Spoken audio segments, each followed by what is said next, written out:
Alors, Giuseppe Conti, vous êtes directeur chez Merck, mais vous êtes aussi formateur et conférencier et vous traitez très souvent des domaines de la négociation, de la communication et des différences hommes-femmes aussi dans la carrière. Donc aujourd'hui, on va parler de comment remonter à la source de ces différences hommes-femmes dans le milieu professionnel et éduquer les garçons et les filles pour que ces problèmes soient anticipés et que les différences de comportement soient gommées.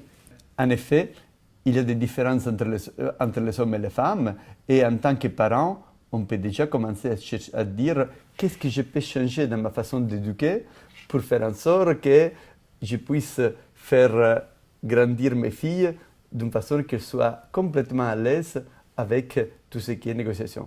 C'est vrai que les femmes qui réussissent bien font toujours allusion au fait que dans leur jeunesse, on leur avait donné une grande liberté, relativement parlant. Tout à fait. Oui. Alors que pour la plupart des parents, Oui. ce qui est considéré comme une brave fille, c'est une fille qui ne discute pas, qui respecte les règles, qui ne pose pas trop de défis. Tout ce qui ne permet pas de bien réussir dans une entreprise. Exactement, exactement. Alors qu'avec les garçons, on est beaucoup plus tolérant. Alors, si les garçons, ils disent non, ils transgressent, etc., ils disent, ben, c'est un garçon. Oui. Et donc, déjà en commençant comme ça, on crée la base pour faire des différences. On voit déjà tout petit que les garçons, quand ils sont en train de jouer, ils sont plutôt en train de vouloir gagner, de vouloir être le leader.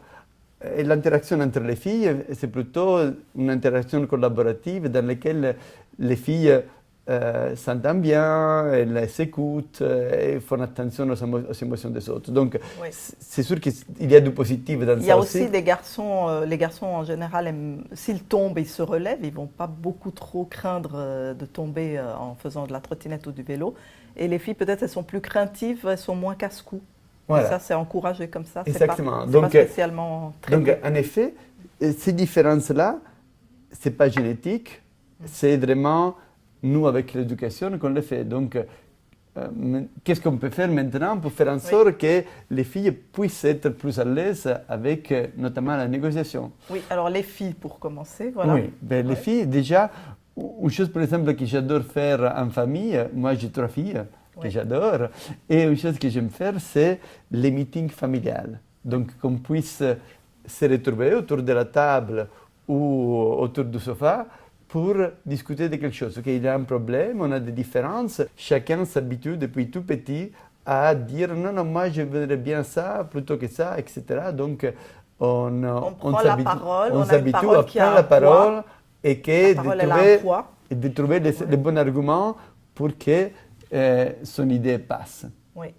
Une chose seulement qu'on peut faire en tant que parents, c'est éviter de faire des différences entre les garçons et les filles. Notamment, pourquoi la fille doit aller à la danse et les garçons doivent aller au foot. Les garçons peuvent faire la danse et les filles peuvent faire du foot. Même si ça va à l'encontre du souhait de l'enfant?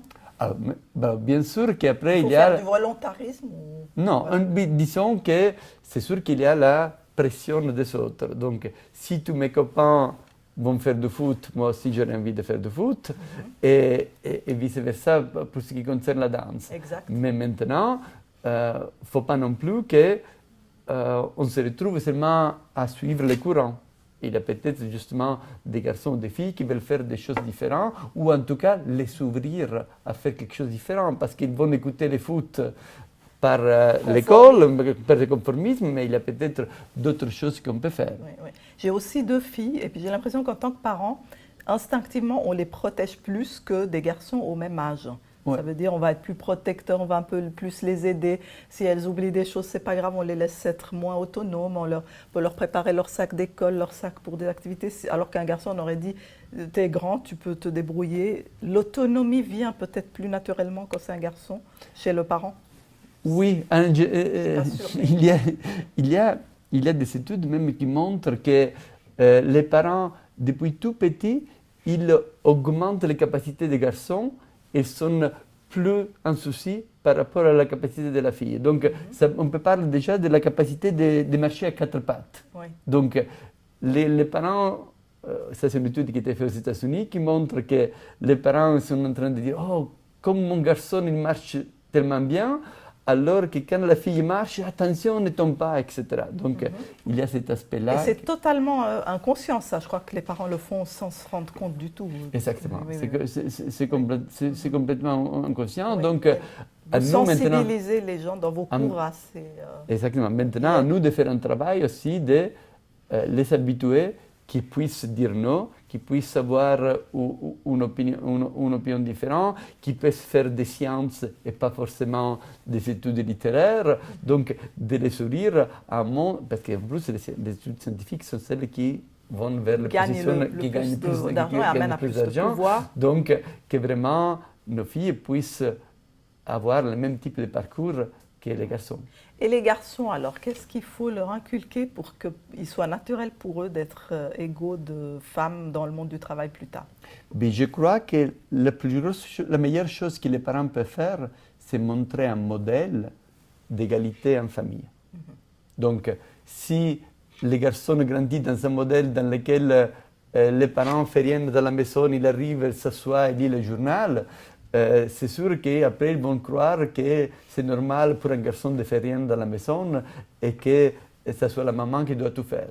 Donc je crois que l'autre chose à part de donner de bons principes à nos parents, c'est de montrer en famille qu'on s'aide, on prend souci de la carrière de l'un, de la carrière de l'autre et qu'on partage les tâches de la maison.